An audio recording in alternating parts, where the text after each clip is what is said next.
नमस्कार दोस्तों, welcome back to civil outlook. तो आज हम स्टार्ट करने जा रहे हैं फेस जेई क्विज सीरीज़ का लेक्चर नंबर 1। सिविल इंजीनियरिंग के जूनियर इंजीनियर लेवल के जितने भी एग्जाम हैं उन सभी के लिए ये सीरीज़ बहुत ज़्यादा हेल्पफुल होने वाली है, क्योंकि इस सीरीज़ में हम हर एक वीडियो में 5 क्वेश्चन कराएंगे और उन क्वेश्चन करने की एक शॉर्ट ट्रिक क्या है वो डिस्कस करेंगे। साथ ही साथ उससे रिलेटेड इंपॉर्टेंट फैक्ट्स भी डिस्कस करेंगे और वीडियो के लास्ट में आपसे एक चैलेंजिंग क्वेश्चन भी पूछा जाएगा जिसका आंसर आपको कमेंट्स बॉक्स में कमेंट करके बताना है। इस वीडियो की पीडीएफ फाइल आप हमारे टेलीग्राम चैनल से जाके डाउनलोड कर सकते हैं। तो चलिए लेक्चर को स्टार्ट करते हैं। तो फर्स्ट क्वेश्चन की ओर बढ़ने से पहले मैं एक डाउट क्लियर कर दूं स्टूडेंट्स का। तो ज़्यादा जो डाउट आता है वो आता है कि ये क्वेश्चन का जो आंसर है वो किस क्वेश्चन का है। देखिए ये डे नंबर 2 है यहाँ पे, ओके डे नंबर 2, और लेकिन यहाँ डे 1 लिखा है तो उसका आंसर बी है। तो स्टूडेंट क्या समझते हैं इस क्वेश्चन का ही आंसर है वो बी है? नहीं, जो ये आंसर है वो प्रीवियस क्वेश्चन का होता है, ठीक है, क्योंकि डे यहाँ पे इस वजह से लिखा जाता है जिससे आपको क्लियर हो जाए कि डे 1 का आंसर ये दे रखा है, ठीक है। फिर फ़ायदा क्या रहेगा अगर आपको क्वेश्चन के साथ आंसर दे दिए जाए, है ना। तो यहाँ से आपकी एक चीज़ क्लियर हो गई कि जो आंसर दे रखा होता है वो प्रीवियस क्वेश्चन का दे रखा होता है। इंस्टाग्राम पे, फेसबुक पे आपका बहुत ज़्यादा मुझको कमेंट या मैसेज आते रहते हैं कि आपका जो आंसर है वो गलत है, तो आंसर ये प्रीवियस क्वेश्चन का होता है, ठीक है। तो फर्स्ट क्वेश्चन की ओर हम लोग बढ़ते हैं। फर्स्ट क्वेश्चन क्या कहता है, the size of plane table is. तो प्लेन टेबल का साइज़ क्या होता है? तो प्लेन टेबल का साइज़ होता है 75 centimetre into 60 centimetre into 2 centimetre, okay. तो यहाँ सारा डाटा सेंटीमीटर में दे रखा है, यहाँ 2 डायमेंशन है, तीसरी डायमेंशन का मतलब नहीं है, ठीक है। इसको एमएम में देखते हैं तो 750 इंटू 600 mm इसका आंसर होना चाहिए, ठीक है। और ऑप्शन में देखते हैं यहाँ पे पहले पे 750 इंटू 900 नहीं तो कैंसिल हो गया। दूसरे में देखते हैं 600 इंटू 750, तो इसके अकॉर्डिंग ये एक राइट आंसर है। अदर ऑप्शन में और कोई है नहीं, तो यही राइट आंसर है हमारा, ओके। तो इसका आंसर तो हमको पता चल गया, ये तो हो गया हमारा क्वेश्चन यहाँ पे कंप्लीट। अब बात करते हैं इससे रिलेटेड इंपॉर्टेंट फैक्ट्स के बारे में। तो प्लेन टेबल से एक इंपॉर्टेंट क्वेश्चन बनता है कि प्लेन टेबल का जो प्रिंसिपल है वो क्या प्रिंसिपल है। तो प्लेन टेबल का प्रिंसिपल है आपका पैरेललिज्म, ठीक है। इसका मतलब क्या है कि जो लाइंस हैं वो पैरेलल ड्रॉ करी जाती है, ओके। तो ये बेस्ड है प्रिंसिपल पैरेललिज्म के ऊपर, ओके। तो यहाँ पे एक आपका इंपॉर्टेंट क्वेश्चन क्लियर होता है यहाँ से कि किसका प्रिंसिपल क्या है, पैरेललिज्म, ओके। तो अब बढ़ते हैं नेक्स्ट क्वेश्चन की ओर। अगला क्वेश्चन है, a bar of cross section area A length L is subjected to an axial load W, the strain energy stored in the bar would be. तो स्ट्रेन एनर्जी पूछी जा रही है किस केस में, एक्सियल लोडेड बार के case में, ठीक है, एक्सियल लोडेड बार के केस में, ओके। तो हम लोग देखते हैं 3 केस में मैं आपको बताता हूँ। 3 केस इंपॉर्टेंट कौन से, एक तो एक्सियल लोडेड के लिए, ठीक है, एक मोमेंट केस के लिए और एक आपका टॉर्क के लिए। तो एक्सियल के लिए होता है आपका W² L/2 AE, ठीक है, नोट करना तीनों को। और मोमेंट के लिए होता है M² L/2 EI, और टॉर्क के लिए होता है आपका, यहाँ पे लिख देता हूँ मैं, T² L/2 GJ, ठीक है। तो तीनों इंपॉर्टेंट है क्योंकि आपसे एक्सियल लोडेड के लिए पूछा गया है, तो आने वाले एग्जाम में आपसे दोनों के लिए भी पूछा जा सकता है, मोमेंट के लिए और टॉर्क के लिए, ओके।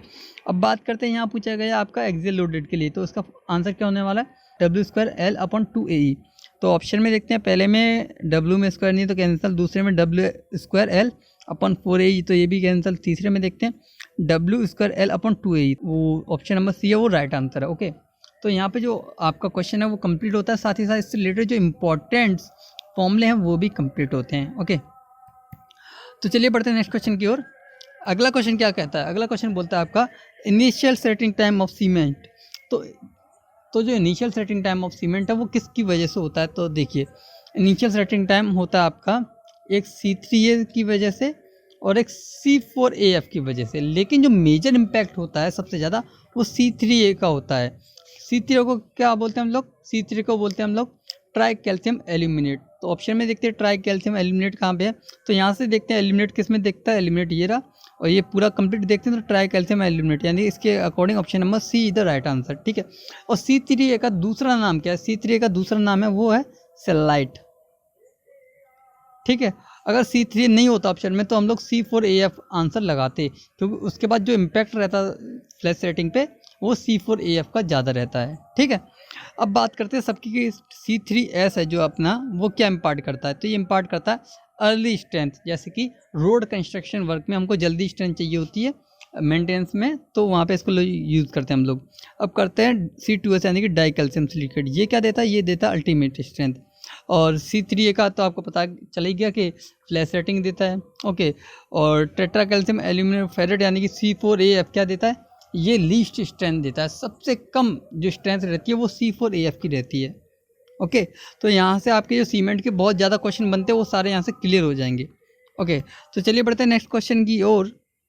अगला क्वेश्चन क्या कहता है, which of the following is the dimension of specific gravity of a liquid.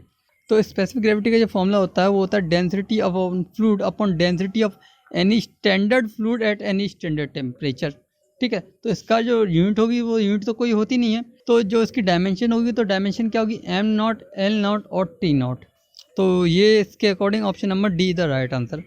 लेकिन अब बात आ गई है स्पेसिफिक ग्रेविटी की, तो हम लोग बहुत इंपॉर्टेंट जो स्पेसिफिक ग्रेविटी है बिल्डिंग मटेरियल में उनकी बात करते हैं। तो पहले बात करते हैं हम लोग सीमेंट की।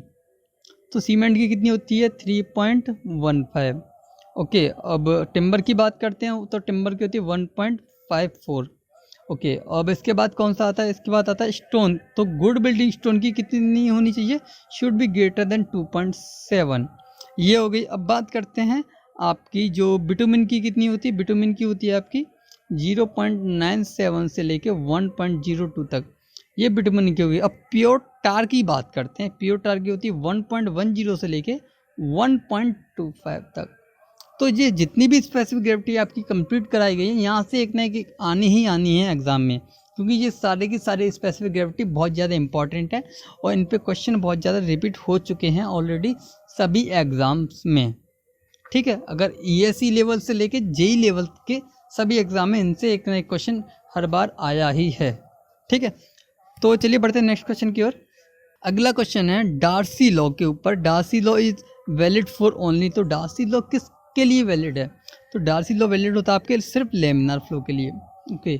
अब बात आ गई अगर डार्सी लॉ की, तो डार्सी लॉ एप्लीकेबल है सॉइल के लिए, ठीक है। अब आपको कमेंट्स बॉक्स में कमेंट करके बताना कि कौन सी सॉइल के लिए एप्लीकेबल है, पहला क्वेश्चन आपके लिए ये बनता है। अब दूसरी ओर बात करते हैं कि डार्सी लॉ के लिए जो रिनॉल्ड नंबर है उसकी वैल्यू कितनी होनी चाहिए, तो डार्सी लॉ के लिए जो रिनॉल्ड नंबर है उसकी वैल्यू लेस देन 1 होनी चाहिए, ये भी बहुत इंपॉर्टेंट है, ओके। तो यहाँ से दो क्वेश्चन कंप्लीट होते हैं आपके कि डार्सी लॉ किसके लिए वैलिड है, आपका लेमिनार फ्लो के लिए रिनॉल्ड नंबर की वैल्यू कितनी होती है, लेस देन 1 होनी चाहिए इसके लिए। तीसरा क्वेश्चन आपको खुद आंसर करना है कि किस टाइप की सॉइल के लिए ये वैलिड है। ये फ्लो के लिए तो बता दिए कि लेमिनार फ्लो, लेकिन किस टाइप की सॉइल होनी चाहिए ये आपको कमेंट्स बॉक्स में कमेंट करके बताना है। अब बढ़ते हैं क्वेश्चन ऑफ द डे की ओर कि आपके लिए कौन सा क्वेश्चन है। तो आपके लिए क्वेश्चन है इन limit state design method the moment of resistance for a balance section using M20 grade concrete and HYSD steel of grade Fe415 given by M limited KBD square, what is the value of K। तो यहाँ पे आपको K की value बतानी है, okay. तो ये question आपके लिए बहुत ज़्यादा इंपॉर्टेंट है और चैलेंजिंग क्वेश्चन है, आपको इसका आंसर बताना है और उससे रिलेटेड जो इंपॉर्टेंट फैक्ट्स आप बता सकते हैं जितने भी, वो भी बताने कि आपको कितना नॉलेज है। जितना आप लिखोगे उतना आप सीखोगे, ठीक है। इसका पर्पज़ यही है क्वेश्चन देने का कि आप इसका सॉल्यूशन करो। एक सॉल्यूशन निकालने में आप 3-4 चीज़ें हर बार नहीं सीखते हो, जिससे आपकी नॉलेज गेन होती है, ओके। तो यहाँ पे ये लेक्चर कंप्लीट होता है, साथ ही साथ इसकी जो PDF है आपको हमारे टेलीग्राम चैनल में मिल जाएगी। इस वीडियो का एम रखते हैं हम लोग 10 लाइक्स का, ठीक है। तो यहाँ पे ये लेक्चर होता है कंप्लीट। अगर आपको वीडियो अच्छा लगा तो वीडियो को लाइक कीजिएगा, साथ ही साथ चैनल को सब्सक्राइब कीजिएगा और इस वीडियो को उन दोस्तों के साथ शेयर कीजिएगा जो लोग SSC JEE जैसे एग्ज़ाम के लिए प्रिपेयर कर रहे हैं, ओके। और साथ ही साथ अगर आप इसकी PDF चाहते हैं तो आप हमारे टेलीग्राम चैनल से ले सकते हैं और इन सोशल मीडिया प्लेटफॉर्म पे आप क्लिक करके हमसे जुड़ भी सकते हैं, okay. Till then be happy, keep learning and keep smiling.